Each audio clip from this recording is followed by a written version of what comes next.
নজর রাখবো এই মুহূর্তে বাংলার খবরে প্রায় 26,000 শিক্ষকের চাকরি বাতিল। এই মুহূর্তের যে খবর আমরা পাচ্ছি, পশ্চিমবঙ্গের 25,753 জন শিক্ষক, একই সঙ্গে অশিক্ষক পদে কর্মচারী চাকরি বাতিল করে দিল সুপ্রিম কোর্ট। 2016 সালের শিক্ষক নিয়োগের পুরো প্যানেল বাতিল করে দেওয়া হয়েছে। সুপ্রিম কোর্টের বক্তব্য, যোগ্য অযোগ্য বাছাই করা যায়নি, যার কারণেই নাকি চাকরি বাতিল করা হয়েছে। এই বিষয়কে কেন্দ্র করে এই মুহূর্তে যারা চাকরি হারিয়ে বসেছেন তাদের কি বক্তব্য রয়েছে আমরা শুনবো। আমাদের সঙ্গে যুক্ত হয়ে গেছে সুমন বিশ্বাস পশ্চিমবঙ্গ থেকে, তিনিও একজন চাকরি হারা শিক্ষক, ওনার বক্তব্য শুনবো। আপনি শুরুতে আপনাকে নিউজ ভ্যানগার্ড লাইভে স্বাগত। হ্যাঁ, নমস্কার। কি বলবেন? 22 এপ্রিল 2024 মহামান্য কলকাতা হাইকোর্টের নির্দেশে গোটা প্যানেলটা বাতিল হয়ে যায়, কারণ রাজ্য সরকারের দুর্নীতি, মুখ্যমন্ত্রীর নেতৃত্বে যে দুর্নীতি, যোগ্য অযোগ্য বাছাই করার পূর্ণাঙ্গ লিস্ট স্বশাসিত সংস্থা স্কুল সার্ভিস কমিশন যারা নিয়োগকারী সংস্থা এবং রাজ্য সরকারের গরিমসি যারা অ্যাপয়েন্টমেন্ট ইস্যু করে মধ্যশিক্ষা পর্ষদ, তাদের তথ্যে গরমিল। প্যানেল বাতিল হয়ে যায়, মামলা করায় সুপ্রিম কোর্টে, শেষ শুনানি হয় 10ই ফেব্রুয়ারি 2025। আজকে ছিল সুপ্রিম কোর্টের রায়দান, সুপ্রিম কোর্ট গোটা প্যানেলটা বাতিল করে দেয়। এই রায় দুর্নীতি, পশ্চিমবঙ্গ সরকারের যে দুর্নীতি, রাজ্যের মুখ্যমন্ত্রীর নেতৃত্বে যে দুর্নীতি, সেই দুর্নীতির কারণে অযোগ্য যাদের ঘুষের বিনিময়ে চাকরিটা বিক্রি করেছিল রাজ্য সরকার, শশা কলার মতো সস্তায় সবজির মতো যে চাকরি বিক্রি করেছিল রাজ্য সরকার, তাদের চাকরিটা বাঁচানোর জন্য আমাদেরকেও বলি চড়িয়ে দিতে কুণ্ঠাবোধ করলো না এই রাজ্যের পশ্চিমবঙ্গ সরকার। এবং এই সরকার তো চাকরি দিতে পারেই না, ডবল 10 লক্ষ ভুয়ো চাকরির মিথ্যা প্রতিশ্রুতি দেয় মাননীয় মুখ্যমন্ত্রী। উল্টে তিনি চাকরি দিতে না পেরে যে কটা চাকরি হয়েছিল, গ্রাম বাংলার সাধারণ খেটে খাওয়া মজদুর, শ্রমিক, কৃষক, আদিবাসী, তপশিলি, মুসলমান সাধারণ ঘরের যে মেধাবী সন্তানরা যে চাকরিটা পেয়েছিল, তাদের চাকরিটাও খেয়ে নিল এই সরকারের আপাদমস্তক দুর্নীতি।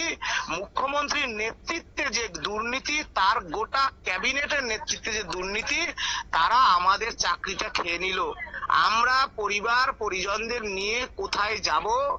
এখন আমি বাড়ি ছেড়ে কলকাতায় এসেছি। আমার মতো যারা আরো যোগ্য হাজার হাজার যোগ্য শিক্ষকরা, তারা এখন প্রত্যেকেই হোমলেস হয়ে কলকাতামুখী হয়েছেন। এবং আপনাদের মাধ্যমে গোটা দেশবাসীকে জানাতে চাই যে পশ্চিম বাংলায় কি চলছে। পশ্চিম বাংলায় দুর্নীতির কারণে আমাদের হকের পাওয়া, মেধায় পাওয়া চাকরি আজ আমরা হারিয়েছি।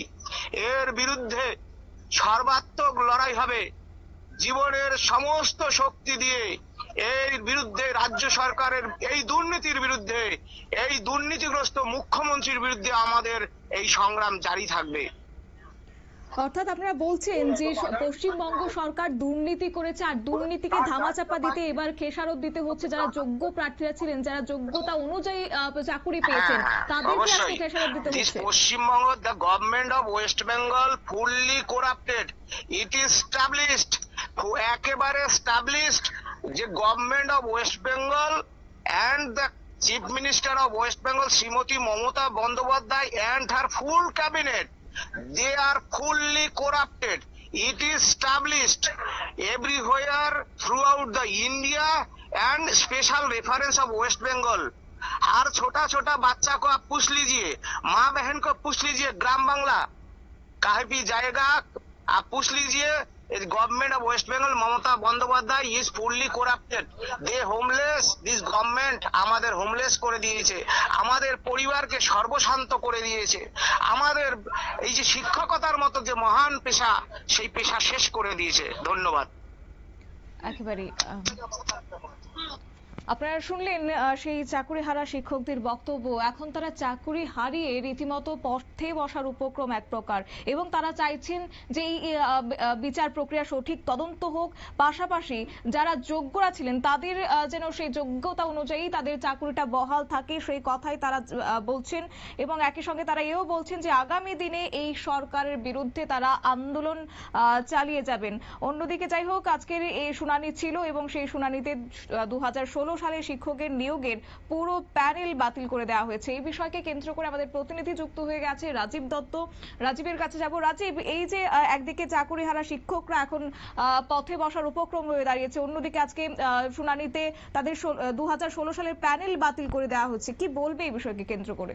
দেখো, প্রথমেই বলি যে এটা হওয়ারই ছিল, কারণ যখন কলকাতা হাইকোর্ট প্রথম প্যানেলটা বাতিল করে, সেটা কলকাতা হাইকোর্টের ডিভিশন দেবাংশু বসাকের ডিভিশন বেঞ্চ 22 এপ্রিল 2024 সালের 22 এপ্রিল এই প্যানেল বাতিল করে দেয়। এবং সেখানে কলকাতা হাইকোর্টের বক্তব্য ছিল যে যোগ্য অযোগ্য প্রার্থী বাছাই করা যাচ্ছে না, সেই কারণেই তারা প্যানেল বাতিল করাতে বাধ্য হচ্ছেন। কারণ তারাও চান না এত মানুষের চাকরি চলে যাক, কারণ শিক্ষক আছে, গ্রুপ ডি কর্মচারী আছে, গ্রুপ ডি সি কর্মচারী আছে। তো এই বাতিল হয়ে যাওয়ার পর সুপ্রিম কোর্টে গেছিল রাজ্য সরকার, এবং সুপ্রিম কোর্ট একাধিকবার বলেছেন, প্রধান বিচারপতি একাধিক বলেছেন স্কুল সার্ভিস কমিশনকে যে আপনারা যোগ্য অযোগ্য প্যানেল যারা কারা, তাদের দুর্নীতি করে তারা টাকা দিয়ে চাকরি পেয়েছেন, সাদা খাতা জমা দিয়ে চাকরি পেয়েছেন, এটা আপনারা বার করুন। এটা তো আপনাদেরই করতে হবে, আপনারা অ্যাপয়েন্টমেন্ট দিয়েছেন, আপনাদেরই করতে হবে। এবং আমরা বারবার দেখেছি স্কুল সার্ভিস কমিশনের তরফ থেকে যেটা বারবার বলা হয়েছে সুপ্রিম কোর্টে যে তারা এই বিষয়ে কাজ করছে, কিন্তু একটু সময় লাগবে, সময় চাওয়া হয়েছে। এবং কিন্তু সিবিআই যে রিপোর্ট, জানো যে এই শিক্ষক নিয়োগ দুর্নীতি নিয়ে সিবিআই তদন্ত হয়েছে, সিবিআই যে দুর্নীতি নিয়ে তদন্তের যে রিপোর্ট সুপ্রিম কোর্টে জমা দিয়েছে, সেখানে পরিষ্কার করে বলে দিয়েছে সিবিআই যে যোগ্য অযোগ্য বাছাই করা যাচ্ছে না, ওএমআর সিট নেই, এবং সাদা খাতা মানে জমা দিয়ে চাকরি পেয়েছে এরকম প্রচুর ক্যান্ডিডেট রয়েছে। তার মধ্যে তারা একটি তালিকাও দিয়েছিলেন যে সম্ভাব্য 7 থেকে 8,000 এরকম রয়েছে যারা সাদা খাতা জমা দিয়ে টাকা দিয়ে চাকরি পেয়েছে। অর্থাৎ তখনই কিন্তু সুপ্রিম কোর্ট বলেছিল যে আপনারা এসএসসি কে বলেছিল আপনারা কিন্তু, আমরাও চাই না, আমরাও যথেষ্ট মানে এটা নিয়ে যথেষ্ট সংবেদনশীল, আমরাও চাই না এত লোকের চাকরি চলে যাক। কিন্তু সেটা দেখলাম যে স্কুল সার্ভিস কমিশন এমন ভাবে দুর্নীতিটা হয়েছে যে যেই ওএমআর সিট সেগুলোকে পুড়িয়ে ফেলা হয়েছে। অতএব আজকে সুপ্রিম কোর্ট বাধ্য হলো যে 26,000 মানে 25,753 জনের চাকরি, তার মধ্যে নবম দশম শ্রেণীর শিক্ষক আছে এবং গ্রুপ সি কর্মচারী আছে, গ্রুপ ডি কর্মচারী আছে, তাদের পুরো প্যানেলটা 2016 সালের পুরো প্যানেলটা বাতিল করে দিতে হলো। অত্যন্ত দুর্ভাগ্যজনক ঘটনা যে এটা কিন্তু সুপ্রিম কোর্ট মানে সময় দেওয়া সত্ত্বেও স্কুল সার্ভিস কমিশন সেটা করতে পারলো না। আজকে যে নির্দেশ কিন্তু সুপ্রিম কোর্ট দিয়েছে, যেটা কলকাতা হাইকোর্ট যে কথাটা বলেছিল যে 2000 যে চাকরি বাতিল শুধু নয়, যারা এতদিন মাইনে নিয়েছিল তাদের 12% হারে সুদ দিতে হবে, কিন্তু সেইটাকে বাতিল করা হয়েছে। সেই সঙ্গে যেটা বলা হয়েছে, নির্দেশ দেওয়া হয়েছে, সুপ্রিম কোর্টের প্রধান বিচারপতির বেঞ্চ নির্দেশ দিয়েছে যে 3 মাসের মধ্যে পুরো প্যানেল আবার চাকরিতে নিয়োগ করতে হবে, পরীক্ষা নিতে হবে, আর যাদের চাকরি বাতিল হলো তারা যোগ্যতা হলে তারা এই পরীক্ষায় বসতে পারবেন। এবং যতদিন না নতুন চাকরি নতুন নিয়োগ হচ্ছে ততদিন এরাই চাকরি। আরো একটি প্রশ্ন রাখছি তোমার কাছে, যেটা সুপ্রিম কোর্ট আজকে যেমনটা বললো যে শূন্য পদগুলো যেগুলি খালি হয়েছে সেগুলিকে পুনরায় পূরণ করতে আগামী 3 মাসের মধ্যে নিয়োগ প্রক্রিয়া শেষ করতে হবে। যারা আজকে এই যে পথে বসছেন তারা চাকুরিহারা শিক্ষকরা, তাদের কি সেই মানসিকতাটা থাকবে পুনরায় সেখানে নিয়োগ প্রক্রিয়াতে তারা আবেদন করবেন? তাদের কি সেই মানসিক স্ট্যাবিলিটিটা আদৌ থাকবে? দেখো সেটা তো নেই। সারা দীর্ঘদিন ধরে, আজকে কতদিন ধরে তারা লড়াই করছেন, তারা নিজেরা আশঙ্কায় ভুগছিলেন যে চাকরি চলে যাবে। তো সত্যি সেই মানসিকতা তাদের নেই, তারা ভেঙে গেছে মানসিকতাটা। এই জন্যই তো তারা বারবার স্কুল সার্ভিস কমিশনের দ্বারস্থ হচ্ছিলেন, সরকারের দ্বারস্থ হয়ে, কারণ এখানে যোগ্য প্রার্থীর চাকরি চলে গেল। আমরা তো প্রাইমারি ওদের কাছে মুখ থেকে শুনেছি যে 15,000-এর মতো যোগ্য প্রার্থী ছিল। এই টোটাল প্যানেলের মধ্যে 15,000 যারা টাকা পয়সা না দিয়ে যোগ্যতার সঙ্গে, তারাও আজকে হতাশার গ্রস্ত হয়ে গেলেন, হতাশার মধ্যে পড়লেন। অর্থাৎ আগামী দিনে সুপ্রিম কোর্ট যতই বলুক, তারা যে আবার পরীক্ষা দিয়ে চাকরি পাবে নিশ্চয়তা কোথায়, এটা ঠিকই বলেছো। তারা একটা ভয়ঙ্কর পরিস্থিতির সম্মুখীন হলে, শুধু তাই নয় যে স্কুলগুলো কিন্তু ভয়ঙ্কর পরিস্থিতির সম্মুখীন হলে, শিক্ষা ব্যবস্থা সেটা নিয়ে প্রশ্ন উঠছে। সেই শিক্ষা ব্যবস্থা টিচার নেই তার উপর আবার এই বাতিল শিক্ষক 3 মাসের মধ্যে পূরণ করা সম্ভব? এটাও মানে অসম্ভব নয়, যদি সুপ্রিম কোর্ট বলুক যে এত তাড়াতাড়ি পরীক্ষা নেওয়া সম্ভব নয়। অর্থাৎ সব মিলিয়ে একটা জটিল পরিস্থিতি তৈরি হলো পশ্চিমবঙ্গে, তাতে কোনো সন্দেহ নেই। শিক্ষা ব্যবস্থা অত্যন্ত খারাপ হয়ে গেছে শতাব্দী, যার ফলে আজকের সুপ্রিম কোর্টের রায় বুঝিয়ে দিল যে পশ্চিমবঙ্গে এই নিয়োগ দুর্নীতি হয়েছে এবং সেই কারণে যোগ্য অযোগ্য বাছাই করা যায়নি এবং ব্যাপক দুর্নীতি হয়েছে। সেই জন্য তারা পুরো 26,000 অর্থাৎ 25,753 জনের চাকরি বাতিল করতে বাধ্য হলেন, তারা সুপ্রিম কোর্ট বাধ্য হলো শতাব্দী। একেবারে আরো একটি বিষয় তোমার কাছে জানবো, এই যে একদিকে চাকরিহারা শিক্ষকরা তারা বারবার বলছেন এখানে অনেকে আছেন যারা যোগ্য প্রার্থীরা ছিলেন বা যোগ্য শিক্ষকরা ছিলেন, তাদের চাকরিটাও আজকে হারিয়ে গেছে। কোথায় না কেন সেক্ষেত্রে পশ্চিমবঙ্গ সরকারের দুর্নীতি, আর এই দুর্নীতিকে ধামাচাপা দিতে এবার তাদের যোগ্য প্রার্থীদেরও আজকে চাকরি হারাতে হয়েছে। তাই সে জায়গায় বারবার তারা আঙুল তুলছেন যে ক্যাবিনেটের বিরুদ্ধে। এই যে ক্যাবিনেটের বিরুদ্ধে আঙুল তোলা, সেখানে কি আদৌ সঠিক বিচার হবে? আদৌ কি সেখানে তদন্ত করা হবে? অন্তত পশ্চিমবঙ্গের হাইকোর্ট কি সেই নির্দেশটা দেবে?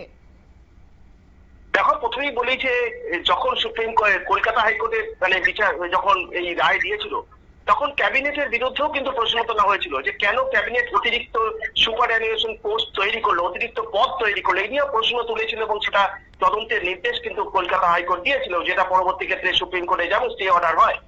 কিন্তু সব থেকে বড় বিষয় যে পুরো দায়িত্বটা কিন্তু স্কুল সার্ভিস কমিশনকে নিতে হবে। সরকার তো সরকারের একটা সংস্থা, তাদের এটা কাজ। পুরো দায়িত্ব তো সরকারের ঘাড়ে দিলে হবে না। সেই স্কুল সার্ভিস কমিশনের যিনি দায়িত্বে ছিলেন, তৎকালীন যিনি মন্ত্রী ছিলেন পার্থ চট্টোপাধ্যায়, তার দায়িত্বটা, তার দায়, এবং সেই কারণেই তিনি জেল খাটছেন, তাকে মন্ত্রিসভা থেকে তাড়িয়ে দেওয়া হয়েছে। এবং এই পুরো দায়টা স্কুল সার্ভিস কমিশনের তৎকালীন পরিচালক যারা ছিলেন সবাই এর জন্য দায়ী। এর জন্য পুরো সরকার দায়ী হতে পারে না।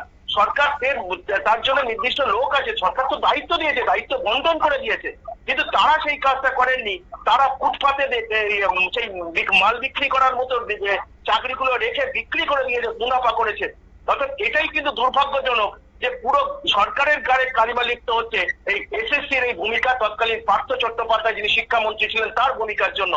সেই জন্যই তিনি জেল খাটছেন এবং সেই সঙ্গে যে অনিশ্চয়তার মধ্যে ফেলে দিলেন যে 26,000 শিক্ষককে, যারা আজকে চাকরি হারালেন, শিক্ষক এবং অশিক্ষক কর্মী যারা চাকরি হারালেন, খুব দুর্ভাগ্যজনক ঘটনা। কারণ বারবার যে এটা তো কলকাতা হাইকোর্ট প্রশ্ন সময় দিয়েছিল, কলকাতা হাইকোর্টে বলেছিল যে এসএসসি কে বলেছিল যে আপনাদের দায়িত্ব, আপনারা বলুন কাদের নিয়োগ দিয়েছেন, কোনটা দুর্নীতি হয়েছে, কোন জায়গায় আপনারা ওএমআরসি সাদা খাতা জমা দেওয়া হয়েছে, তো আপনারাও জানেন। কিন্তু স্কুল সার্ভিস কমিশন তারা সেই দায়িত্ব পালন করেনি এবং তার ফলেই কিন্তু সমস্যাটা হয়েছে। এবং স্কুল সার্ভিস কমিশন কি করেছে, তৎকালীন যিনি সচিব ছিলেন, চেয়ারম্যান ছিলেন, তার ঘরে দায়িত্বটা ফেলে দিয়েছেন। অর্থাৎ যে কাজটা স্কুল সার্ভিস কমিশনের করা উচিত ছিল সেই স্কুল সার্ভিস কমিশন না করার ফলে আজকে এত 26,000 ছাত্র যারা শিক্ষক অশিক্ষক কর্মচারীদের বিপদে পড়লেন, তাদের চাকরি চলে গেল। দুর্ভাগ্য যে এইরকম একটা ঘটনা ঘটলো। আমি জানি না এত মানুষের চাকরি এর আগেও হয়েছে, অবশ্য অন্য রাজ্যে হয়েছে, কিন্তু পশ্চিমবঙ্গে যেটা হলো সেটা নজিরবিহীন। এর আগে পশ্চিমবঙ্গে এরকম কখনো কোনো ঘটনা ঘটেনি যে বারবার অভিযোগ হচ্ছিল যে শিক্ষক নিয়োগ এবং গ্রুপ সি গ্রুপ ডি কর্মচারী নিয়োগের দুর্নীতি হয়েছে, সরকার অস্বীকার করেছে, কিন্তু তার জন্য জেল খাটছে। পার্থ চট্টোপাধ্যায় জেল খেটেছেন, প্রাথমিক শিক্ষক পর্ষদের যিনি চেয়ারম্যান ছিলেন তিনি জেল খেটেছেন, একাধিক অফিসার জেল খাটছেন এখনো। অর্থাৎ এই অবস্থায় সিবিআই কিন্তু বারবার দাবি করেছে যে একটা ভয়ঙ্কর দুর্নীতি হয়েছে, ওএমআর সিট পুড়িয়ে দেওয়া হয়েছে। ভাবতে পারো যে ওএমআর সিট রেখে দেওয়ার কথা, সেই ওএমআর সিট পুড়িয়ে দেওয়া হয়েছে। অর্থাৎ যাতে পরবর্তী ক্ষেত্রে তদন্ত হলে যাতে কোনোভাবে ধরা না যায়, সেই কারণেই তো ওএমআর সিট পুরানো হয়েছে। ওএমআর সিট পেলে পরিষ্কার হয়ে যেত যে কারা চাকরি সাদা খাতা জমা দিয়েছেন, কারা পরীক্ষা দেননি, অর্থাৎ কারা টাকা দিয়েছে, সবটাই হয়ে যেত। কিন্তু স্কুল সার্ভিস কমিশনে যে এই ভয়ঙ্কর একটা ঘটনা ঘটলো এবং দাবি উঠছে যে স্কুল সার্ভিস কমিশনকে ভেঙে দিতে হবে, এই যে বোর্ড আছে সেটা ভেঙে দিয়ে নতুন করে তৈরি করা হোক। কারণ এই স্কুল সার্ভিস কমিশনের নেতৃত্বে পরীক্ষা হলে সেটা আর বিশ্বাসযোগ্য, মানুষ আর বিশ্বাস করবে না যে ঘটনা আজকে রায় আজকে সুপ্রিম কোর্ট দিয়েছে। শীর্ষ আদালতে শুনানির পর আজকে রায় বের হওয়া, তারপর যারা চাকরি হারিয়েছেন, যাদের চাকরি বাতিল হয়েছে, সেক্ষেত্রে তাদের আগামী দিনের পদক্ষেপটা কি থাকছে, তারা কি বলছেন? দেখো, আগামী দিনে তো তাদের সঙ্গে আমার কথা হচ্ছে, তাদের তো আর কিছু করার নেই, কারণ সুপ্রিম কোর্টের প্রধান বিচারপতি বেঞ্চ এই রায় দিয়েছে। তারা কিন্তু বারবার করে এই তাদের চাকরি নিয়ে তারাও কিন্তু বারবার ছুটে গেছে স্কুল সার্ভিস কমিশনে, তারা বারবার ছুটে গেছেন আমাদের কেন্দ্রীয় শিক্ষা দপ্তরের যিনি প্রতিমন্ত্রী রয়েছেন যিনি নর্থ ইস্টের মন্ত্রী সুকান্ত মজুমদারের কাছে ছুটে গেছেন, তারা ছুটে গেছেন রাজ্যের বিভিন্ন মন্ত্রীর কাছে যে আপনারা বলুন, যে আপনারা চাপ দিন, আপনারা স্কুল সার্ভিস কমিশনের চাপ দিন। কারা? আমরা তো পরীক্ষা দিয়ে পাস করেছি, আমরা তো কাউকে টাকা দিইনি। এই সংখ্যাটাও তো একটা ভালো সংখ্যা। এবং যেটা ওদের বক্তব্য অনুযায়ী 10,000 বা 11,000-এর মতো দুর্নীতি করে চাকরি পেয়েছে। তাহলে তাদের জন্য পুরো আমরা কেন আমাদের প্যানেল কেন বাতিল হবে, এই প্রশ্নটা তো উঠেছিল। কিন্তু এমন একটা জটিল পরিস্থিতি তৈরি করে, দেখো এই যে পরিস্থিতিটা হবে, এটা তো যারা রিক্রুটমেন্টের দায়িত্বে ছিলেন তারা তো জানতেন যে কোনো সময় একটা যদি ধরা হয় তদন্ত হবে। সেই কারণেই যাতে পুরো বিষয়টাকে যাতে গুলিয়ে দেওয়ার জন্য ওএমআর পুড়িয়ে দেওয়া হয়েছে, কোনো রেকর্ডই রাখা হয়নি। আমরা দেখেছি যখন সিবিআই যখন এসএসসির যে সার্ভার রুম, সেই সার্ভার রুমে যখন তল্লাশি চালিয়েছিল একদম কলকাতা হাইকোর্টের নির্দেশে, সিআরপিএফ মোতায়েন ছিল, কাউকে ঢুকতে দেওয়া হয়নি এবং সাইবার বিশেষজ্ঞদের দিয়ে সেখানে ডেটা কালেকশন করা হয়েছিল। তখনই সিবিআই বলেছিল যে কোনো ডেটা রাখা হয়নি, সবকিছু উড়িয়ে দেওয়া হয়েছে। মানে একটা ভাবতে পারো, স্কুল সার্ভিস কমিশনের একটা যে ডেটা লিস্ট, ডেটার তালিকা, যে কম্পিউটার এই যে তালিকা থাকে, সেটাকেও কিন্তু উড়িয়ে দেওয়া হয়েছে। অর্থাৎ এটা পরিকল্পিত ষড়যন্ত্র করে এটা করা হয়েছে, তাতে কোনো সন্দেহ নেই। এবং সেই কারণেই কিন্তু আজকে এতগুলো ছাত্র, শিক্ষক, শিক্ষিকা, অশিক্ষক কর্মচারী তাদের চাকরি চলে গেল। এর দায় কিন্তু স্কুল সার্ভিস কমিশন নিতে হবে। কারণ আমরা দেখছি, দেখো সবাই ভেঙে পড়েছে। আমরা তো যে খবর ওখান থেকে পাচ্ছি, তারা দীর্ঘদিন 9 বছর ধরে চাকরি করে, 9-10 বছর ধরে চাকরি করেছেন। তারা মানে এতদিন ধরে তারা স্কুল করে, তাদেরও তো একটা দুর্নিয়ম হয়ে গেল। শুধু নয়, আগামী দিনে তারা যে আবার এসএসসি দিয়ে উত্তীর্ণ হতে পারবেন, চাকরি পাবেন, এর নিশ্চয়তা কোথায়, কে দেবে? অর্থাৎ তারা এটা চেয়েছিলেন যারা যোগ্য তারা মাত্র করে বাছাই করা হোক, সেই কাজটা কিন্তু করা হলো না। এবং এটা ট্যাক্সফুলি করা হলো। কারণ আমি যদি কাউকে চাকরি দিই, আমি তো জানি কাকে দুর্নীতি করে চাকরি দিচ্ছি, কাকে সঠিকভাবে চাকরি দিচ্ছি। সেই কাজটা কিন্তু দায়িত্বটা এড়িয়ে গেল স্কুল সার্ভিস কমিশন, যার ফলে 26,000 শিক্ষক এবং অশিক্ষক কর্মচারী আজকে বিপদের মুখে পড়লেন, অনিশ্চয়তার মুখে পড়লেন। আগামী দিনে তারা চাকরি পাবেন, তারা হতাশাগ্রস্ত। কারণ এই রায় দেশের সর্বোচ্চ আদালতের রায়, এর আর কিছু করার নেই। তাদের রাস্তায় নেমে আন্দোলন করলেও কিছু করার নেই, আদালতের রায় সবাইকেই মানতে হবে। অর্থাৎ এটা কিন্তু পরিকল্পিত ভাবেই করা হয়েছে যে যোগ্য অযোগ্য বাছাই করা হলো না। স্কুল সার্ভিস কমিশন আমরা দেখেছি, স্কুল সার্ভিস কমিশন তারা সুপ্রিম কোর্টে গিয়ে বলেছে যে তারা মনে করছে 5 থেকে 5,000 কত 873 জনের মতো তারা এখানে দুর্নীতি হয়েছে, তারাও স্বীকার করেছিল। কিন্তু 5,873 জন, সেই 73 জনের লিস্টটা কোথায়, সেটা তো স্কুল সার্ভিস কমিশন দেয়নি। সেই জমাটা যদি সুপ্রিম কোর্টে দিত, তাহলে তো এতগুলো মানুষের চাকরি চলে যেত না। অর্থাৎ এই জায়গাটা শুধু গুলিয়ে দেওয়া হয়েছে, সুপ্রিম কোর্টকেও বিভ্রান্ত করা হয়েছে, যার ফলে সুপ্রিম কোর্ট আজকে মন্তব্য করেছে যে যোগ্য অযোগ্য বাছাই করা যায়নি এবং ব্যাপক দুর্নীতি হয়েছে। সিবিআই যে তদন্ত রিপোর্ট, সেই তদন্ত রিপোর্টকেই শিলমোহর দিয়েছে আজকে সুপ্রিম কোর্টের প্রধান বিচারপতির বেঞ্চ। ধন্যবাদ। অর্থাৎ আপনারা শুনলেন, এই একদিকে স্কুল সার্ভিস কমিশনের তাদের গাফিলতি, পাশাপাশি সরকারের দুর্নীতি, এই উভয়ের জেরে আজকে অনিশ্চয়তায় ভুগতে শুরু করেছে এই 26,000, প্রায় বলতে পারি যে 26,000 শিক্ষক এবং অশিক্ষক পদে যারা কর্মরত ছিলেন তাদের চাকরি হারা। এবং প্রত্যেকটার ক্ষেত্রে এবার যারা চাকরি হারিয়েছেন তারাই এবার প্রশ্ন তুলতে শুরু করেছেন, তবে কি এই সরকারের দুর্নীতিকে ধামাচাপা দিতেই তাদের খেসারত দিতে হচ্ছে যারা যোগ্যরা ছিলেন। আজ নিচ্ছি ছোট্ট একটি বিজ্ঞাপন বিরতি, সঙ্গে থাকুন।